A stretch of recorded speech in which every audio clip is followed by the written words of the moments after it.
Hello everyone, welcome to Shru Mona vlogs. ಎಲ್ಲರೂ ಹೇಗಿದ್ದೀರಾ? ಎಲ್ಲರೂ ಚೆನ್ನಾಗಿದ್ದೀರಾ ಅಂತ ಅಂದ್ಕೊಳ್ತೀನಿ. ನಾನು ಕೂಡ ಚೆನ್ನಾಗಿದ್ದೀನಿ. ಮನೇಲಿ ಸ್ವಲ್ಪ ಗ್ರಾಸರಿ ಎಲ್ಲ ಕಡಿಮೆ ಆಗಿತ್ತು ಅಂತ ಹೇಳಿ ನಾನು ರಿಲಯನ್ಸ್ ಮಾರ್ಟಿಗೆ ಹೋಗಿ ಮನೆಗೆ ಬೇಕಾಗಿರುವಂತಹ ಗ್ರಾಸರೀಸ್ನೆಲ್ಲ ತಗೊಳ್ತಾ ಇದ್ದೆ. ಆ್ಯಂಡ್ ಕೆಲವೊಂದೊಂದು ಕೂಡ ಬೈ ಒನ್ ಗೆಟ್ ಒನ್ ಆ ಥರದ್ದೆಲ್ಲ ಆಫರ್ಸ್ ಇತ್ತು. ಇವಾಗ ವಿಂಟರ್ ಆಗಿರೋದ್ರಿಂದ ಸಾಮಾನ್ಯವಾಗಿ ಜಾಸ್ತಿ ಜ್ಯೂಸ್ ಮೇಲೇ ಆಫರ್ ಇತ್ತು. ಆ್ಯಂಡ್ ಕೆಲವೊಂದೊಂದು ಗ್ರಾಸರೀಸು ಕೂಡ ಆಫರ್ ಇತ್ತು ಅಂತ ಹೇಳಿ ಮನೆಗೆ ಬೇಕಾಗಿರೋದೆಲ್ಲ ಪರ್ಚೇಸ್ ಮಾಡ್ತಾ ಇದ್ದೆ. ಬಟ್ ನಮ್ಮ ಅಪ್ಪಂಗೆ ಕೋಪ, ಅರ್ಧ ಗಂಟೆಲಿ ಮುಗಿಸ್ತೀನಿ ಅಂತ ಹೇಳಿ ಆಲ್ಮೋಸ್ಟ್ 1.5 ಅವರ್ ಆಗಿಬಿಡ್ತು. ಬಿಕಾಸ್ ತುಂಬಾ ರಶ್ ಇರೋದ್ರಿಂದ ಅಲ್ಲಿ ನನಗೆ ಬಿಲ್ ಹಾಕ್ಸೋಕ್ಕೂ ಆಗ್ತಿರ್ಲಿಲ್ಲ. ಆ್ಯಂಡ್ ಬೇಕಾಗಿರೋದೆಲ್ಲ ಕರೆಕ್ಟಾಗಿ ತೊಗೊಳ್ಲಿಲ್ಲ ಅಂದರೆ ಮರ್ತೋಗ್ಬಿಡುತ್ತೆ ಅಂತ ಹೇಳಿ, ಅಂದರೆ ನೈಟ್ ಆದರೆ ಅವ್ರು ಸ್ವಲ್ಪ ಗಾಡಿನ ಡ್ರೈವ್ ಮಾಡೋಕ್ಕೆ ಹಿಂಸೆ ಆಗುತ್ತೆ ಅಂತ ಹೇಳಿ ಸಿಟ್ಟು ಮಾಡ್ತಾಯಿದ್ರು. ಮತ್ತು ನೆಕ್ಸ್ಟ್ ಡೇ ಷಷ್ಠಿ ಹಬ್ಬ ಆಗಿರೋದ್ರಿಂದ ನಾನು ಮಾರ್ಕೆಟಿಗೆ ಹೋಗಿ ಎಲ್ಲ ಥರದ ತರಕಾರಿಗಳನ್ನ ತೊಗೊಳ್ಲೇಬೇಕಿತ್ತು. ಬಟ್ ಅಪ್ಪ ಏನಂತ ಅಂದರೆ, ನಿನಗೇನಿಲ್ಲ ಆಲೂರಲ್ಲಿ ಏನು ಸಿಗಲ್ವಾ, ಹಾಸನಿಗೆ ಹೋಗಬೇಕಾ ಅಂತ ಜೋರು ಮಾಡ್ತಾಯಿದ್ರು. ಅಂತೂ ಆ ರಶ್ಶಲ್ಲಿ ನಾನು ಮತ್ತು ನನ್ನ ಕಸಿನ್ ನುಗ್ಗಿ ಬೇಕಾಗಿರುವಂತಹ ತರಕಾರಿ ಎಲ್ಲ ತಗೊಂಡು ಬಂದ್ವಿ. ಅಂದರೂ ಒಂದು 2-3 ತರಕಾರಿ ನಾವು ಹುಡುಕ್ತಾ ಇದ್ವಿ, ಬಟ್ ಆ ಮಾರ್ಕೆಟಲ್ಲಿ ಎಲ್ಲೂ ಸಿಕ್ಕಲೇ ಇಲ್ಲ. ಅದೇ ಮನೆಗಳಿಗೆ ತರಕಾರಿ ಹಂಚ್ತೀವಲ್ವ ಷಷ್ಠಿ ಹಬ್ಬದಲ್ಲಿ, ಹಾಗಾಗಿ ಒಂದು 2 ಮನೆಯಿಂದ ನನಗೆ ಆ ತರಕಾರಿ ಸಿಕ್ತು. ಹಾಗಾಗಿ ಸದ್ಯ ಸಿಕ್ತಲ್ಲ ಅಂತ ಹೇಳಿ ಖುಷಿ ಆಯಿತು. ಸುಮ್ಮನೆ ಮಾರ್ಕೆಟ್ನ ತೋರಿಸ್ತಾ ಇದ್ದೀನಿ ನೋಡಿ, ಎಷ್ಟು ರಶ್ ಇದೆ. ಆ್ಯಂಡ್ ಅದ್ರ ಜೊತೆಗೆ ಎಲ್ಲರೂ ತರಕಾರಿ ತೊಗೊಳೋದ್ರಲ್ಲೇ ಬ್ಯುಸಿ ಆಗಿಬಿಟ್ಟಿದ್ದಾರೆ. ಎಲ್ಲ ತರಕಾರಿನೂ ರಾತ್ರಿನೇ ಕಟ್ ಮಾಡಿ ಇಟ್ಕೊಂಡಿದ್ದೀನಿ. ಆಲ್ಮೋಸ್ಟ್ ಒಂದು 25 ಥರದ ಮೇಲೆ ತರಕಾರಿ ಹಾಕಿದ್ದೀನಿ ಅಂತ ಅನಿಸುತ್ತೆ. ನೋಡೋಣ ಎಷ್ಟು ಥರ ಹಾಕಿದ್ದೀನಿ ಅಂತ ಹೇಳ್ಬಿಟ್ಟು ಕೌಂಟ್ ಮಾಡ್ಕೊಳ್ತೀನಿ. ಇವಾಗೆಲ್ಲ ಮೆತ್ತಗಿರುತ್ತಲ್ವ, ಅಂದರೆ ಬೇಗ ಬೇಯುವಂತಹ ತರಕಾರಿ, ಹೀರೆಕಾಯಿ ಅದೆಲ್ಲ ಒಂದು ಕಡೆ ಸಪ್ರೇಟ್ ಇಟ್ಕೊಳ್ತೀನಿ. ಏಕೆಂದರೆ ಬೆಳಗ್ಗೆ ಬೇಗ ಹಬ್ಬ ಮಾಡಬೇಕು, ಹಾಗಾಗಿ ಈಗಲೇ ಕಟ್ ಮಾಡಿ ಬೆಳಗ್ಗೆ ಎದ್ದು ವಾಶ್ ಮಾಡಿಕೊಂಡು ಅಡುಗೆ ಸ್ಟಾರ್ಟ್ ಮಾಡ್ತೀನಿ. ಕಿಚುಡಿನ ಅದನ್ನು ವೀಡಿಯೋ ಮಾಡ್ಕೊಳ್ಳೋಕೆ ಟ್ರೈ ಮಾಡ್ತೀನಿ ಮ್ಯಾಕ್ಸಿಮಮ್. ಸಪೋಸ್ ಆಗಲಿಲ್ಲ ಅಂತ ಅಂದರೆ ಕಷ್ಟ ಆಗ್ಬೋದೇನೋ ವೀಡಿಯೋ ಮಾಡೋಕ್ಕೆ. ಹುಣಸೆಕಾಯಿನೂ ಹಾಕ್ತಾರೆ ಆ್ಯಕ್ಚುಲಿ ಈ ಸಾಂಬಾರಿಗೆ. ಹಾಗಾಗಿ ಅಲ್ಲಿ ಮಾರ್ಕೆಟಿಗೆ ಹೋದಾಗ ಹುಣಸೆಕಾಯಿನೂ ತೊಗೊಂಡು ಬಂದೆ. ಇವತ್ತಂತೂ ತರಕಾರಿ ರೇಟು ಎಲ್ಲದು ಜಾಸ್ತಿ ಇತ್ತು. ಸುಮ್ಮನೆ ಇದೂ ಒಂದು ತರಕಾರಿ ಅಂತ ಕನ್ಸಿಡರ್ ಮಾಡ್ತಾರಂತೆ. ಹಾಗಾಗಿ ಪ್ರತಿ ವರ್ಷವೂ ಮಾರ್ಕೆಟಿಗೆ ಹೋದಾಗ ಈ ಹುಣಸೆಕಾಯಿನೂ ತೊಗೊಂಡು ಬರ್ತೀನಿ. ಆ್ಯಂಡ್ ನೆಕ್ಸ್ಟು ಗೆಣಸು ಹಾಕ್ತೀವಿ, ಬೀಟ್ರೋಟು, ಪ್ರತಿಯೊಂದು ತರಕಾರಿ ಏನೇನು ಸಿಗುತ್ತೆ. ಹಾಗಲಕಾಯಿ ಒಂದು ಬಿಟ್ಟು, ಮತ್ತು ಇನ್ನೊಂದು ಸೀಮೆ ಬದನೆಕಾಯಿ ಅಂತ ಬರುತ್ತೆ. ಸೀಮೆ ಬದನೆಕಾಯಿನ ಹಾಕಬಾರ್ದಂತೆ.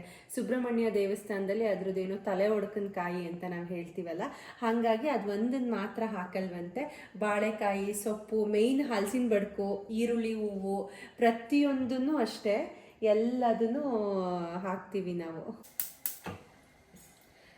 ರಾತ್ರಿ ಎಲ್ಲ ತರಕಾರಿ ಕಟ್ ಮಾಡಿ ಇಟ್ಕೊಂಡಿದ್ದೆ ಅಲ್ವಾ, ಸೊ ಇವಾಗ ಅದೆಲ್ಲದನ್ನು ತೊಳೆದಿಟ್ಕೊಂಡು ಇವಾಗ ಸಾಂಬಾರಿಗೆ ಒಗ್ಗರಣೆ ಹಾಕ್ತಾ ಇದ್ದೀನಿ. ಯಾಕಂದರೆ ಎಷ್ಟೊಂದು ತರಕಾರಿ ಇರೋದ್ರಿಂದ ಇಷ್ಟು ದೊಡ್ಡ ಪಾತ್ರೆನೇ ನಾವು ಯಾವಾಗಲೂ ಮಾಡಿಟ್ಕೊಳ್ಳೋದು.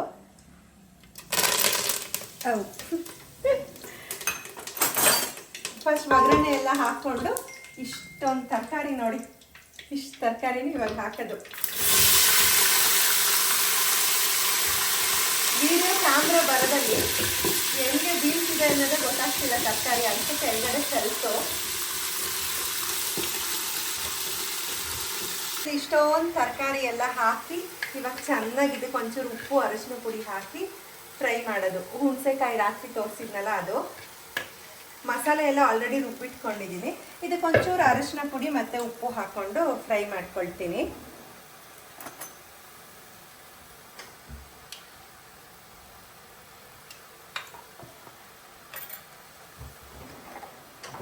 ನಮ್ಮ ಕಡೆ ಎಲ್ಲ ಷಷ್ಠಿ ದಿನ ಎಲ್ಲ ಥರದ ತರಕಾರಿನ ಹಾಕಬೇಕು, ಫ್ರೈ ಮಾಡ್ಕೊಳ್ಳೋದಷ್ಟೇ. ಆಮೇಲೆ ಒಂಚೂರು ಉಪ್ಪು ಹಾಕ್ಬಿಟ್ರೆ ಬಾಡುತ್ತೆ.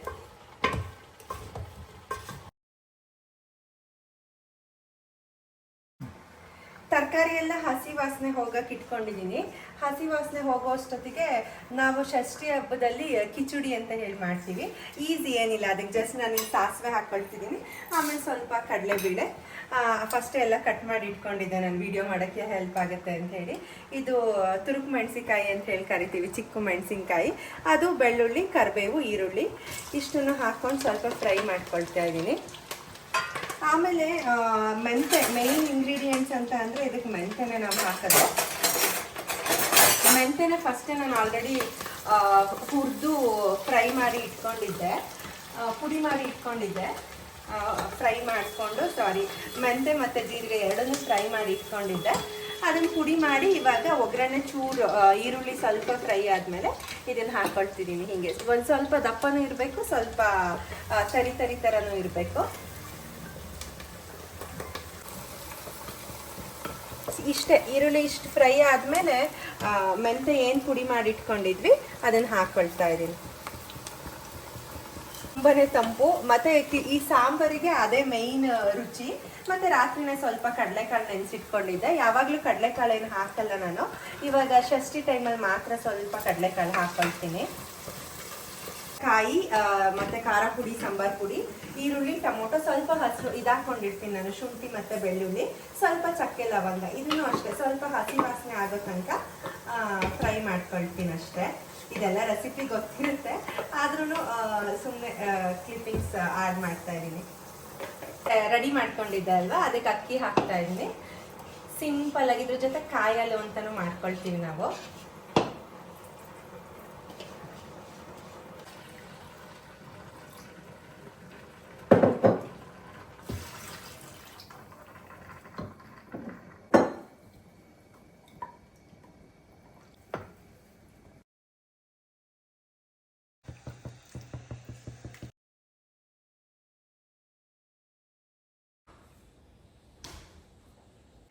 ತರಕಾರಿ ಎಲ್ಲ ಬೆಂತು, ಹಿಂಗೆ ಒಂದು ಕಾಳು ಚಿಕ್ಕ ನೋಡಿದ್ರೆ ಆಯಿತು. ಇವಾಗ ಯಾವುದೇ ಕಾರಣಕ್ಕೂ ರುಚಿ ನೋಡ್ದೇನೆ ಮಾಡಿದ್ದೀನಿ. ಆಲ್ಮೋಸ್ಟ್ 10:30 ಆಗಿದೆ. ಆವಾಗಲೇ ತೋರಿಸ್ತಾ ಇಲ್ಲ, ಕಿಚಡಿ ಅದು ಕೂಡ ರೆಡಿ ಆಗಿದೆ. ಇನ್ನೊಂದು 5 ನಿಮಿಷ ಪೂಜೆ ಮಾಡಿ ದೇವ್ರಿಗೆ ಎಡೆ ಕೊಡ್ತಾರೆ. ಕಿಚಡಿ ಜೊತೆ ಕಾಯಲ್ಲೂ ಮಾಡ್ಕೊಳ್ತಾ ಇದ್ದೀನಿ. ಹೀಗೆ ಇಷ್ಟೇ ನಾವು ಮಾಡೋದು, ಸಿಂಪಲಾಗಿ ಕಿಚಡಿನ. ಇದಕ್ಕೆ ಕಾಯಿ ಪೀಸ್ನ ಇಟ್ಕೊಂಡು ತಿನ್ನೋದು.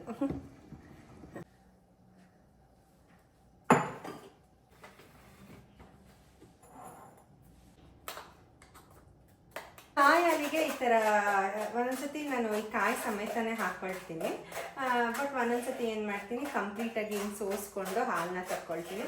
ಸ್ವಲ್ಪ ಹಿಂಗೆ ಕಾಯಿ ತರಿ ತರಿ ಬಾಯಿಗೆ ಸಿಕ್ಕಿದ್ರೂ ರುಚಿ ಇರುತ್ತೆ. ಇದಕ್ಕೆ ಜಸ್ಟ್ ನಾನು 1 ಸ್ಪೂನ್ ಗಸಗಸೆನ ಫ್ರೈ ಮಾಡಿಕೊಂಡು ಮತ್ತು 1 ಏಲಕ್ಕಿ ಮತ್ತು ಕಾಯಿ ಇಷ್ಟನ್ನು ಹಾಕ್ಕೊಂಡು ರುಬ್ಕೊಂಡಿದ್ದೀನಿ. ಬಟ್ ಈ ಕಾಯ್ದು ಕಪ್ಪೇನಿರುತ್ತೆ ಇದನ್ನು ತೆಗೆದ್ರೆ ಇನ್ನೂ ರುಚಿ ಇರುತ್ತೆ. ಬಟ್ ಇವತ್ತು ಹಬ್ಬ ಅಲ್ವಾ, ನಂಗೆ ಅಷ್ಟು ಟೈಮ್ ಇರಲಿಲ್ಲ ಅಂತ ಹೇಳಿ ಇದೆಲ್ಲ ತೆಗ್ದಿಲ್ಲ ನಾನು.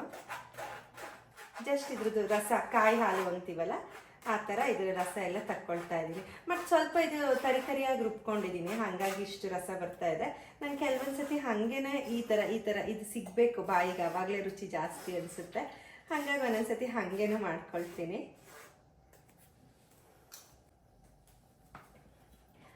ಇದು ಬೆಲ್ಲನ ಆಲ್ರೆಡಿ ಸ್ವಲ್ಪ ನೀರಿಗೆ ಹಾಕಿ ಪಾಕ ಮಾಡಿಟ್ಕೊಂಡಿದ್ದೆ, ಕಪ್ಪು ಬೆಲ್ಲ.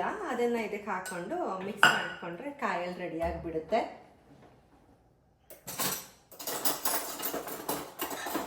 ಈ ಹಬ್ಬದಲ್ಲಿ ಏನಪ್ಪ ಅಂತ ಅಂದರೆ, ಇವಾಗ ನಮ್ಗೇನಾದರೂ ಸ್ಕಿನ್ ರಿಲೇಟೆಡ್ ಏನಾದರೂ ಹುಷಾರಿರಲ್ಲ ಅಲ್ವಾ.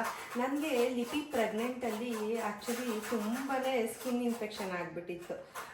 ಅವಳಿಗೆ ಫೀಡ್ ಮಾಡೋಕ್ಕೂ ಆಗ್ತಾ ಇರಲಿಲ್ಲ, ಅಷ್ಟು ನನಗೆ ಬಾಡಿಯಲ್ಲಿ ಎಲ್ಲ ಕಡೆನೂ ಆಗಿಬಿಟ್ಟಿತ್ತು. ಅದಾದಮೇಲೆ ಡೆಲಿವರಿ ಆದಮೇಲೆ ಬಿಸಿ ಬಿಸಿ ಸ್ನಾನ ಮಾಡಿಸ್ತಾರಲ್ಲ, ನನಗಂತೂ 1 ದಿನಕ್ಕೂ ಬಿಸಿ ಬಿಸಿ ಸ್ನಾನ ಮಾಡೋಕ್ಕೆ ಆಗಿರಲಿಲ್ಲ. ಏಕೆಂದರೆ ಅಷ್ಟು ಸ್ಕಿನ್ ಇನ್ಫೆಕ್ಷನ್ ಆಗಿಬಿಟ್ಟು ಡಾಕ್ಟ್ರ್ ಹತ್ರ ತೋರಿಸ್ದಾಗ ಡಾಕ್ಟ್ರ್ ಹೇಳ್ಬಿಟ್ಟಿದ್ರು ಮೈಗೆ ಬಿಸಿ ನೀರನ್ನೇ ಹಾಕಬಾರ್ದು ಅಂತ ಹೇಳಿ. ಹಾಗಾಗಿ ಆವಾಗ ನಾನು ದೇವ್ರ ಹತ್ರ ಅರ್ಕೆ ಮಾಡ್ಕೊಂಡಿದ್ದೆ, ಷಷ್ಠಿ ಹಬ್ಬದಲ್ಲಿ ನಾನು ಉಪವಾಸ ಇದ್ಬಿಟ್ಟು ನೆಲದ ಮೇಲೆ ಊಟ ಮಾಡ್ತೀನಿ ಅಂತ ಹೇಳಿ. ಹಾಗಾಗಿ ಲಿಪಿ ಹುಟ್ಟಿದಾಗಿಂದನೂ ಷಷ್ಠಿ ಹಬ್ಬದ ದಿನ ಉಪವಾಸ ಇದ್ದು ತರಕಾರಿ ಸಾಂಬಾರು ಮತ್ತು ಕಿಚಡಿನ ಮಾಡಿಕೊಂಡು ನಾನು ತಿನ್ನೋದನ್ನು ಅಭ್ಯಾಸ ಮಾಡ್ಕೊಂಡಿದ್ದೀನಿ. ನನ್ನ ಹಸ್ಬೆಂಡು ಅಷ್ಟೇ, ಅವರು ಯಾವುದೇ ಒಂದು ಪೂಜೆ ಆದರೂ ಅಷ್ಟೇ, ಹಬ್ಬ ಆದರೂ ಅಷ್ಟೇ, ಪೂಜೆ ಇಲ್ಲದೇ ಅವರು ಅಡುಗೆ ಆಗಿದ್ರೂ ಊಟ ಮಾಡೋದೇ ಇಲ್ಲ. ಇನ್ನೇನು ನಿನ್ನ ಜೊತೆನ ಒಟ್ಟಿಗೆ ಮಾಡ್ತೀನಿ ಅಂತ ಹೇಳಿ ಅವರು ಇವತ್ತು ಸ್ನಾನಕ್ಕೆ ಹೋಗಿದ್ದಾರೆ. ಈ ಹಬ್ಬದಲ್ಲಿ ಸಾಮಾನ್ಯವಾಗಿ ಎಲ್ಲರೂ ಅಷ್ಟೇ, ಈಗೇನಾದರೂ ಸ್ಕಿನ್ ರಿಲೇಟೆಡ್ ಇರುತ್ತಲ್ಲ, ನೆರುಳ್ಳೆ ಅಂತಾರೆ, ಅದು ಬೇರೆ ಯಾವುದೇ ಥರ ಬಂದ್ರೂ ಸುಬ್ರಹ್ಮಣ್ಯ ದೇವರಿಗೇನೆ ಅರ್ಕೆ ಮಾಡ್ಕೊಳ್ತಾರೆ. ಹಾಗಾಗಿ ನನಗೂ, ನಾನು ಬಾಣಂತಿ ಟೈಮಲ್ಲಿ ನಮ್ಮ ಅತ್ತೆ ಮನೇಲಿದ್ದರು, ಅವ್ರು ಹೇಳಿದರು ನನಗೆ ಈ ಥರ ಅರ್ಕೆ ಮಾಡ್ಕೊ ಕಮ್ಮಿ ಆಗುತ್ತೆ ಅಂತ ಹೇಳಿ. ಫುಲ್ ಒಂಥರ ರೌಂಡ್ಗೆ ಫುಲ್ ಬಾಡಿ ಎಲ್ಲ ಅವಳಿಗೆ ಫೀಡ್ ಮಾಡೋಕ್ಕೆ ಆಗ್ತಿರ್ಲಿಲ್ಲ ಬಿಡಿ, ಆ ಥರ ಎಲ್ಲ ಕಡೆಗೂ ಆಗ್ಬಿಟ್ಟಿತ್ತು. ಆರಕೆ ಮಾಡ್ಕೊಂಡು ಒಂದು 15 ದಿನಕ್ಕೆ ಕಮ್ಮಿ ಆಯಿತು. ಒಂಥರ ಈ ಹಬ್ಬ ಅಂತ ಅಂದರೆ ಎಲ್ಲ ತರಕಾರಿನೂ ತಂದು ಅಡುಗೆ ಮಾಡೋದೇ ಒಂದು ಖುಷಿ ಅನ್ನೋ ಥರ. ನೆನ್ನೆ ನೈಟ್ ಮಾರ್ಕೆಟಿಗೆ ಹೋಗಿ ಎಲ್ಲ ತರಕಾರಿನೂ ತೊಗೊಂಡು ಬಂದು ರಾತ್ರಿನೇ ಕಟ್ ಮಾಡಿ ಇಟ್ಕೊಂಡು ಬೆಳಗ್ಗೆ ಎದ್ದು ಸ್ನಾನ ಮಾಡಿ ಹಬ್ಬ ಮಾಡೋ ಅಂಥದ್ದು. ನಿಮ್ಮ ಕಡೆ ಎಲ್ಲ ಹೇಗೆ ಮಾಡ್ತೀರಾ ಅಂತ ಕಮೆಂಟ್ ಹಾಕಿ. ಸಾಮಾನ್ಯ ನಮ್ಮ ಕಡೆ ಎಲ್ಲ ಇದೇ ಥರ ಕಿಚಡಿ, ಕಾಯಾಲು, ಅದ್ರ ಜೊತೆ ಕಾಯಿ ಪೀಸ್ ಒಂದು ಇಟ್ಕೊಳ್ತೀವಿ ಅಷ್ಟೇ, ಊಟಕ್ಕೆ ರುಚಿ ಸಿಗುತ್ತೆ ಅಂತ ಹೇಳಿ. ಮತ್ತು ನೆಲದಲ್ಲೇ ಊಟ ಮಾಡೋದು, ಅದು ಕ್ಲಿಪ್ಪಿಂಗ್ಸ್ ನಾನು ಇವಾಗ ಊಟ ಮಾಡುವಾಗ ತೋರಿಸ್ತೀನಿ ನಿಮಗೆ. ಆ್ಯಂಡ್ ದೇವರಿಗೂ ಕೂಡ ಎಡೆ ಇಟ್ಟಾದಮೇಲೆ ಎಲ್ಲರೂ ಊಟ ಮಾಡ್ತೀವಿ. ಅಡುಗೆ ಎಲ್ಲ ಮಾಡಿಟ್ಟಾದಮೇಲೆ ನಾನು ನೀಟಾಗಿ ದೇವರಿಗೆ ಕೆಲವರು ನೈವೇದ್ಯ ಅಂತ ಹೇಳಿ ಅಂತ ಕಮೆಂಟ್ ಹಾಕಿದ್ರಿ. ನಾನು ಅಂತಲ್ಲ, ನಮ್ಮ ಕಡೆ ಎಲ್ಲರೂ ನಾವು ಮಾತಾಡುವಾಗ ಎಡೆ ಅಂತಲೇ ಮಾತಾಡ್ಕೊಳ್ತೀವಿ, ಎಡೆ ಇಟ್ಟಾಯಿತು ಅಂತ ಹೇಳಿ. ಹಾಗಾಗಿ ನಾವು ಅದೇ ಥರ ಪದನ ಉಪಯೋಗಿಸ್ತೀವಿ. ನನಗದು ಸರಿನೋ ತಪ್ಪೋ ಅಂತ ಇನ್ನೂ ಗೊತ್ತಿಲ್ಲ ಅಷ್ಟು ನೀಟಾಗಿ. ಆಮೇಲೆ ನೀಟಾಗಿ ಎಲ್ಲದನ್ನು ಕ್ಲೀನ್ ಮಾಡಿಕೊಂಡೆ, ನೆಲ ಎಲ್ಲ ನೀಟಾಗಿ ಒರೆಸ್ಕೊಂಡು ನಾನು ಮತ್ತು ಮೋಹನ್ ಇಬ್ಬರು ಕೂಡ ನೆಲದ ಮೇಲೆ ಕೂತ್ಕೊಂಡು ಊಟ ಮಾಡಿದ್ವಿ. ಬಟ್ ಟೇಸ್ಟ್ ಅಂತೂ ತುಂಬಾ ರುಚಿಯಾಗಿ ಬಂದಿತ್ತು. ಆ್ಯಕ್ಚುಲಿ ರುಚಿ ನೋಡ್ದೇ ಮಾಡಿರೋದು. ಆ್ಯಂಡ್ ಹೇಳ್ತಾರೆ ಕೆಲವರು ಈ ಹಬ್ಬದಲ್ಲೇ ಹಾಗೆ ತುಂಬ ಚೆನ್ನಾಗಾಗುತ್ತೆ ಕಿಚಡಿ ಮತ್ತು ಸಾಂಬಾರು ಅಂತ ಹೇಳಿ. ಹಾಗಾಗಿ ತುಂಬಾ ಚೆನ್ನಾಗಾಗಿತ್ತು. ಹಬ್ಬನೂ ಕೂಡ ತುಂಬಾ ಚೆನ್ನಾಗಾಯಿತು. ನೀವು ಕೂಡ ನಮ್ಮ ಥರನೇ ಹಬ್ಬ ಮಾಡಿದ್ದೀರಾ ಅಂತ ಕೆಲವರು ಕಮೆಂಟ್ ಮಾಡಿದ್ರಿ. ಅದನ್ನು ನೋಡಿ ಕೂಡ ಖುಷಿ ಆಯಿತು. ಅದಾದಮೇಲೆ ನಾನು ಕೂಡ ಎಲ್ಲದು ತೆಗೆದು ಕ್ಲೀನ್ ಮಾಡ್ಕೊಳ್ತಾ ಇದ್ದೆ. ಆ್ಯಂಡ್ ಷಷ್ಠಿ ಸಾಂಬಾರು ತರಕಾರಿ ಎಲ್ಲ ಹಾಕಿರ್ತೀವಲ್ವ, ನೆಕ್ಸ್ಟ್ ಡೇ ಅದನ್ನು ನಾವು ರೊಟ್ಟಿ ಅಥವಾ ಚಪಾತಿಗೆ ತಿಂತೀವಿ. ಬಟ್ ಅದು ರೈಸಿಗೆ ಅಷ್ಟೊಂದು ರುಚಿ ಸಿಗಲ್ಲ ಅಂತ ನನಗೆ ಅನಿಸುತ್ತೆ. ಹಾಗಾಗಿ ಚಪಾತಿ ರೊಟ್ಟಿನೇ ಮಾಡಿಕೊಂಡು ನಾವು ತಿಂತೀವಿ ಅಷ್ಟೇ. ಬಟ್ ಕೆಲವೊಂದು ಸತಿ ಏನಾಗುತ್ತೆ ಅಂದರೆ ಯಾವುದಾದ್ರೂ ರೆಸಿಪಿನ ತೋರಿಸಿದಾಗ ಕೆಲವರು ಅಂದ್ಕೊಳ್ತಾರೆ ಮತ್ತು ಕಮೆಂಟ್ ಹಾಕ್ತಾರೆ, ಅವ್ರದ್ದನ್ನು ಕಾಪಿ ಮಾಡಿದ್ದೀರಾ, ಇವ್ರದ್ದನ್ನು ಕಾಪಿ ಮಾಡಿದ್ದೀರಾ ಅಂತ ಹೇಳಿಬಿಟ್ಟು. ಮತ್ತು ಕೆಲವೊಂದೊಂದು ಬ್ರ್ಯಾಂಡ್ಸ್ ಪ್ರಮೋಷನ್ನು ಆಗಿರ್ಬೋದು. ಬಟ್ ನಾನು ಹೇಳೋದೇನಂತ ಅಂದರೆ, ನಮಗಿಂತ ಮುಂಚೆ ಅವ್ರು ಆ ಅಡುಗೆನ ಮಾಡಾಕಿರ್ಬೋದೇನೋ ಅಂತ ನನ್ನ ಥಾಟ್ ಅಷ್ಟೇ. ಬಟ್ ಬೇರೆ ಇನ್ನೇನು ಇಂಟೆನ್ಷನು ಇರಲ್ಲ. ಆ್ಯಂಡ್ ಅದ್ರ ಜೊತೆಗೆ ನಾನು ನೆಕ್ಸ್ಟ್ ಡೇ ನನಗೆ ಇಂಡಸ್ ವ್ಯಾಲಿಯಿಂದ ನಾನು ಕುಕ್ಕರ್ ಮತ್ತು ಒಂದು ಕಾಫಿ ಕೆಟಲ್ನ ತೊಗೊಂಡಿದ್ದೆ. ಮತ್ತು ಒಗ್ಗರಣೆ ಹಾಕೋದಕ್ಕೂ ಕೂಡ ಒಂದು ತೊಗೊಂಡಿದ್ದೆ. ಅದನ್ನು ನಾನು ನಿಮ್ಮ ಹತ್ರ ಶೇರ್ ಮಾಡ್ಕೊಳ್ತಾ ಇದ್ದೀನಿ. ಕುಕ್ಕರ್ ಕ್ವಾಲಿಟಿ ಅಂತೂ ತುಂಬಾ ಚೆನ್ನಾಗಿದೆ ಅನ್ನಿಸ್ತು. ತುಂಬ ವೆಯ್ಟ್ ಕೂಡ ಇತ್ತು. ನಿಮಗೇನಾದರೂ ಇಂಟ್ರೆಸ್ಟ್ ಇದ್ದರೆ ನೀವು ಕೂಡ ಬೈ ಮಾಡಿ. ನನ್ನ ಕೂಪನ್ ಕೋಡ್ನ ಕೂಡ ಮೆನ್ಷನ್ ಮಾಡಿರ್ತೀನಿ. ಶ್ರೂಮೋನಾ ಅಂತ ಹೇಳಿ ಟೈಪ್ ಮಾಡಿದ್ರೆ ನಿಮಗೆ ಡಿಸ್ಕೌಂಟ್ ಕೂಡ ಸಿಗುತ್ತೆ. ಇತ್ತೀಚೆಗೆ ಎಲ್ರಿಗೂ ಶೀತ ಕೆಮ್ಮು, ಯಾಕಂದರೆ ಚಳಿಗಾಲ ಸ್ಟಾರ್ಟ್ ಆಗಿದೆ ಅಲ್ವಾ. ನನಗೂ ತುಂಬಾ ಶೀತ ಕೆಮ್ಮು ಆಗಿತ್ತು ಅಂತ ಹೇಳಿ ಅಮ್ಮನೂ ಕೂಡ ಮನೇಲಿ ಒಂದು ರೆಮಿಡಿನ ಹೇಳ್ತಾ ಇದ್ರು. ಬಟ್ ನಾವು ಚಿಕ್ಕದ್ರಿಂದನೂ ಈ ಥರ ಮಾಡ್ಕೊಂಡು ಕುಡಿತಾ ಇದ್ವಿ. ಏನಿಲ್ಲ, ಜಸ್ಟ್ ಹಾಲು ಚೆನ್ನಾಗಿ ಬಿಸಿ ಆದಮೇಲೆ ಅದಕ್ಕೆ ಸ್ವಲ್ಪ ಅರಿಶಿನ ಪುಡಿನ ಹಾಕಿ ಚೆನ್ನಾಗಿ ಮಿಕ್ಸ್ ಮಾಡಿಕೊಂಡು ಕುಡಿಯೋವಂಥದ್ದು. ಕೆಲವ್ರಿಗೇನಾದರೂ ಹಾಕಿ ಕುಡಿಯೋಕ್ಕೆ ಹಿಂಸೆ ಆಗುತ್ತೆ ಪ್ಲೈನ್ ಹಾಲನ್ನ ಅಂತ ಅಂದರೆ, ನೀವು ಬೇಕಾದರೆ ಅದಕ್ಕೆ ಸ್ವಲ್ಪ ಬೆಲ್ಲದ ಪುಡಿನ ಕೂಡ ಆ್ಯಡ್ ಮಾಡ್ಕೊಬೋದು. ಶುಗರ್ ಬೇಕು ಅಂತ ಅಂದರೆ ಶುಗರ್ನ ಕೂಡ ಆ್ಯಡ್ ಮಾಡ್ಕೊಬೋದು. ಬಟ್ ನನಗೆ ಸಪ್ಪೆ ಕುಡಿಯೋಕ್ಕೆ ಅಷ್ಟು ಇಷ್ಟ ಆಗಲ್ಲ. ಹಾಗಾಗಿ ನಾನು ಒಂಚೂರು ನನ್ನ ಬಾಯಿ ರುಚಿಗೋಸ್ಕರ ಅಂತ ಹೇಳಿ ಬೆಲ್ಲದ ಪುಡಿನ ಹಾಕ್ಕೊಂಡು ನೀಟಾಗಿ ಮಿಕ್ಸ್ ಮಾಡ್ಕೊಂಡು ಕುಡಿತಾ ಇದ್ದೀನಿ. ನೀವು ಈ ಥರ ಶೀತ ಕೆಮ್ಮು ಆದಾಗೆಲ್ಲ ಕುಡಿತಾ ಇದ್ದರೆ ನಿಜವಾಗ್ಲೂ ತುಂಬಾ ಒಳ್ಳೆಯದು. ಯಾಕೆಂದರೆ ಅರಿಶಿನ ಪುಡಿಯಲ್ಲಿ ನಮಗೆ ಆ್ಯಂಟಿ ಬ್ಯಾಕ್ಟೀರಿಯಾನ ತಡೆಗಟ್ಟುವಂತಹ ಶಕ್ತಿ ಇರುತ್ತೆ. ಹಾಗಾಗಿ ಅರಿಶಿನ ಪುಡಿನ ಹಾಕ್ಕೊಂಡು ಕುಡೀರಿ ಅಂತ ಹೇಳ್ತಾರೆ ಹಾಲಿಗೆ. ನೀವು ಕೂಡ ಏನಾದರೂ ಈ ಥರ ಮಾಡಿದ್ದೀರಾ ಅಂತ ಅಂದರೆ ಕಮೆಂಟ್ ಮಾಡಿ. ನನಗಂತೂ ತುಂಬ ದಿನದಿಂದ ಎಷ್ಟು ಸಿರಪ್ ತೊಗೊಂಡ್ರು, ಇಂಗ್ಲೀಷ್ ಮೆಡಿಷನ್ನು ಏನು ತೊಗೊಂಡ್ರು ಅಷ್ಟು ಕಮ್ಮಿ ಆಗಿರಲಿಲ್ಲ. ಸರಿ ಅಂತ ಹೇಳಿ ನಾನು ಎಲ್ಲ ಥರ ರೆಮಿಡಿನೂ ಟ್ರೈ ಮಾಡಿದ್ದೀನಿ ಕೆಮ್ಮು ಹೋಗಿಸ್ಕೊಳ್ಳಿಕ್ಕೆ. ಮತ್ತು ನಾನು ಸಾಮಾನ್ಯವಾಗಿ ಖಾರದ ಪುಡಿ ಮತ್ತು ಸಾಂಬಾರು ಪುಡಿ ನನಗೆ ಅಮ್ಮನೇ ಮಾಡಿಕೊಡ್ತಾರೆ. ಯಾಕಂದರೆ ಅಮ್ಮ ತುಂಬ ಚೆನ್ನಾಗಿ ಸಾಂಬಾರು ಪುಡಿ ಮಾಡ್ತಾರೆ. ಅಮ್ಮ ಮಾಡೋ ಸಾಂಬಾರು ಪುಡಿಯಿಂದನೇ ನನಗೆ ಆ್ಯಕ್ಚುಲಿ ಸಾಂಬಾರು ಆಗಿರ್ಬೋದು, ಪಲ್ಯ ಆಗಿರ್ಬೋದು, ಅಡುಗೆ ಆಗಿರ್ಬೋದು ತುಂಬ ರುಚಿಯಾಗಿರುತ್ತೆ ಅಂತ ಅನಿಸುತ್ತೆ. ಲಾಸ್ಟ್ ಒಂದು ಮಿನಿ ವ್ಲಾಗಲ್ಲಿ ಹಾಕಿದಾಗ ಸಾಂಬಾರು ಪುಡಿ ಮಾಡುವಂತಹ ರೆಸಿಪಿನ ಶೇರ್ ಮಾಡಿ ಅಂತ ಹೇಳಿದ್ದೀರಾ. ಬಟ್ ಅಮ್ಮ ಆಲ್ರೆಡಿ ಇಷ್ಟು ದೊಡ್ಡ ಬಾಕ್ಸಲ್ಲಿ ಆಲ್ರೆಡಿ ಮಾಡಿಬಿಟ್ಟಿದ್ದಾರೆ. ಮತ್ತೆ ಇನ್ನು ಮಾಡಬೇಕು ಅಂದರೆ ಒಂದು 3 to 6 months ಬೇಕಾಗುತ್ತೆ. ಹಾಗಾಗಿ ಆವಾಗ ಖಂಡಿತವಾಗ್ಲೂ ನಾನು ಅಮ್ಮನ ಹತ್ರ ಮಾಡಿಸಿ ರೆಸಿಪಿನ ಶೇರ್ ಮಾಡ್ತೀನಿ. ನಮ್ಮ ಮನೆಗೆ ಮತ್ತು ಅಮ್ಮನ ಮನೆಗೆ ಅಂತ ಹೇಳಿ ಮಾಡಿಸ್ಕೊಂಡು ಇಟ್ಟಿರ್ತಾರೆ. ಬಟ್ ಸ್ವಲ್ಪ ಬಿಸಿ ಇರೋದ್ರಿಂದ ಅದನ್ನು ಹಾರಕ್ಕೆ ಹಾಕಿಟ್ಕೊಳ್ತಾ ಇದ್ದಾರೆ ಅಷ್ಟೇ ಅಮ್ಮ. ಮತ್ತು ನೆಕ್ಸ್ಟು ನಾನು ಅದೇ ಕುಕ್ಕರ್ನ ಉಪಯೋಗಿಸ್ಕೊಂಡು ಹೇಗಾಗುತ್ತೆ ನೋಡೋಣ ಅಂತ ಹೇಳಿ ರೈಸ್ನ ಕೂಡ ಮಾಡಿಕೊಂಡೆ. ಹಾಗೆಯೇ ಸಾಂಬಾರು ಕೂಡ ಮಾಡ್ಕೊಳ್ತಾ ಇದ್ದೆ. ಸೊ ಈಸಿಯಾಗಿ ಕ್ವಿಕ್ಕಾಗಿ ಶೀತ ಮತ್ತು ಕೆಮ್ಮು ಆದಾಗ ಆಗುವಂತಹ ರಸಮ್ ರೆಸಿಪಿನ ನಾನಿಲ್ಲಿ ಶೇರ್ ಮಾಡ್ತಾ ಇದ್ದೀನಿ ಅಷ್ಟೇ. ಎಲ್ಲರೂ ಒಂದೇ ಥರ ಅಡುಗೆನೇ ಮಾಡ್ತೀವಿ. ಬಟ್ ಏನಾದರೂ ಒಂದು ಡಿಫ್ರೆಂಟ್ ಇರುತ್ತೆ ಅಂದರೆ ಟೇಸ್ಟ್ ಕೂಡ ಚೇಂಜ್ ಇರುತ್ತೆ. ಕೆಲವೊಂದು ಸತಿ ನಾವು ಯೂಸ್ ಮಾಡುವಂತಹ ಪದಾರ್ಥಗಳನ್ನ ಎಲ್ಲರೂ ಹಾಕಿ ಮಾಡಿರ್ತಾರೆ ಮತ್ತು ಬೇರೆಯವರು ಮಾಡಿರ್ತಾರೆ. ಬಟ್ ನಮ್ಮ ಮಾಡುವಂತಹ ಟೇಸ್ಟೇ ಚೇಂಜ್ ಇರುತ್ತೆ ಅಂತ ನನಗೂ ಒಂದೊಂದು ಸತಿ ಫೀಲ್ ಆಗುತ್ತೆ. ಆ್ಯಂಡ್ ನಾನು ಊಟ ತಿಂಡಿ ವಿಷಯದಲ್ಲಿ ತುಂಬಾ ಪರ್ಟಿಕ್ಯುಲರು, ತುಂಬಾ ಟೇಸ್ಟಿಯಾಗಿರಬೇಕು ಅಂತ ಪ್ರಿಫರ್ ಮಾಡ್ತೀನಿ. ನಾನಿಲ್ಲಿ 1 ಸ್ಪೂನ್ ಜೀರಿಗೆ, 1 ಸ್ಪೂನ್ ಮೆಣಸನ್ನ ತಗೊಂಡು ಫ್ರೈ ಮಾಡ್ಕೊಳ್ತಾ ಇದ್ದೀನಿ. ಯಾಕೆಂದರೆ ಶೀತ ಕೆಮ್ಮು ಆಗಿತ್ತು ಅಂತ ನಿಮ್ಮ ಹತ್ರ ಆಲ್ರೆಡಿ ಹೇಳ್ದೆ ಅಲ್ಲ. ಸೊ ಬಿಸಿ ಬಿಸಿಯಾಗಿ ನನಗೆ ಮೆಣಸಿಂದು ರಸಮ್ನ ಮಾಡ್ಕೊಬೇಕು ಅಂತ ಅಂದ್ಕೊಂಡು ಅದನ್ನು ನೀಟಾಗಿ ಫ್ರೈ ಮಾಡಿ ಇಟ್ಕೊಳ್ತಾ ಇದ್ದೀನಿ. ಅದು ಫ್ರೈ ಆಗಿ ಸ್ವಲ್ಪ ತಣ್ಣಗಾಗಬೇಕಲ್ವ, ಅಷ್ಟೊತ್ತಿಗೆ ರೈಸ್ನ ಮಾಡ್ಕೊಳ್ತಾ ಇದ್ದೀನಿ ಅಷ್ಟೇ. ತಣ್ಣಗಾದ್ಮೇಲೆ ಆ ಮಿಕ್ಸಿ ಜಾರಿಗೆ ಹಾಕ್ಕೊಂಡು ನೀಟಾಗಿ ಇಲ್ಲಿ ಪುಡಿ ಮಾಡ್ಕೊಳ್ತಾ ಇದ್ದೀನಿ. ಇವಾಗ ವೀಡಿಯೋ ಮಾಡ್ಕೊಳ್ಳೋದ್ರಿಂದ ಎಲ್ಲದನ್ನು ಫಸ್ಟೇ ರೆಡಿ ಮಾಡಿ ಇಟ್ಕೊಂಡ್ಬಿಟ್ಟಿರ್ತೀನಿ. ಇವಾಗ ಟೊಮೊಟೊ ಏನು ಕಟ್ ಮಾಡ್ಕೊಬೇಕು ಪ್ರತಿಯೊಂದನ್ನು, ಇಲ್ಲ ಅಂತ ಅಂದರೆ ಮಧ್ಯದಲ್ಲಿ ಅರ್ಧ ವೀಡಿಯೋ ಮಾಡ್ಕೊಳ್ತಾ ಇರ್ತೀವಿ, ಅರ್ಧ ಕಟ್ ಮಾಡಿ ಇಟ್ಕೊಳ್ತಾ ಇರ್ತೀವಿ, ಹಿಂಸೆ ಆಗ್ತಾ ಇರುತ್ತೆ ಅಂತ ಹೇಳಿಬಿಟ್ಟು. ಕುಕ್ಕರ್ ಮುಚ್ಚಳ ಅಂತೂ ಫುಲ್ ಟೈಟಾಗಿತ್ತು, ಹೊಸದಲ್ವಾ, ಹಾಗಾಗಿ ಅದನ್ನು ತೆಗೆದು ಅದ್ರ ಗ್ಯಾಸ್ಕೆಟ್ನ ಸ್ವಲ್ಪ ನೀರಲ್ಲಿ ನೆನೆಸಿ ಮತ್ತೆ ಹಾಕಿಟ್ಟೆ. ಇಲ್ಲ ಅಂತ ಅಂದರೆ ಒಂದೊಂದ್ಸತಿ ಭಯ ಆಗಿಬಿಡುತ್ತಲ್ಲ ಇಷ್ಟು ಟೈಟಾಗಿದೆ ಅಂತ ಹೇಳಿ. ಸಾಮಾನ್ಯವಾಗಿ ನೀರಲ್ಲಿ ನೆನೆಸಿದಾಗ ಸ್ವಲ್ಪ ಸಾಫ್ಟ್ ಆಗುತ್ತೆ ಅಂತ ಹೇಳ್ಬಿಟ್ಟು ನೆನೆಸಿಟ್ಕೊಂಡಿದ್ದೆ. ಕೆಲವೊಂದು ಸತಿ ಏನಾಗುತ್ತೆ ಅಂದರೆ ಅಡುಗೆ ಮಾಡೋಕ್ಕೆ ಲೇಸಿನೆಸ್ ಅನಿಸುತ್ತೆ ನೋಡಿ, ಅಂಥ ಟೈಮಲ್ಲಿ ಈಸಿಯಾಗಿ ಮೆಣಸಿನ ರಸಮ್ನ ಮಾಡಿಕೊಂಡು ಅದರ ಜೊತೆಗೆ ಒಂದು ಆಮ್ಲೆಟು ಅಥವಾ ಎಗ್ನ ಬಾಯ್ಲ್ ಮಾಡಿಕೊಂಡ್ರೆ ತುಂಬಾ ಚೆನ್ನಾಗಿರುತ್ತೆ ಈ ರಸಮ್ಮು. ನನಗಂತೂ ತುಂಬ ಇಷ್ಟ. ನಿಮಗೂ ಏನಾದರೂ ನನ್ನ ಥರನೇ ಇಷ್ಟ ಅಂತ ಅನಿಸಿದ್ರೆ ಒಂದು ಕಮೆಂಟ್ ಮಾಡಿ. ನಾನಿವಾಗ ರಸಮ್ ಮಾಡೋದು ಸಿಂಪಲ್ಲಾಗಿ ಒಂದು ಎಣ್ಣೆನ ಕಾಯಕ್ಕೆ ಇಟ್ಕೊಂಡಿದ್ದೀನಿ ಪಾನಿಗೆ. ಸ್ವಲ್ಪ ಸಾಸಿವೆ, ಬೆಳ್ಳುಳ್ಳಿ ಮತ್ತು ಒಣಮೆಣ್ಸಿಕಾಯಿನ ಹಾಕ್ಕೊಳ್ತಾ ಇದ್ದೀನಿ. ಅದ್ರ ಜೊತೆಗೆ ಕರಿಬೇವು ಮತ್ತು ಸ್ವಲ್ಪ ಇಂಗನ್ನು ಹಾಕ್ಕೊಂಡು ಅದನ್ನು ಫ್ರೈ ಮಾಡ್ಕೊಳ್ತಾ ಇದ್ದೀನಿ.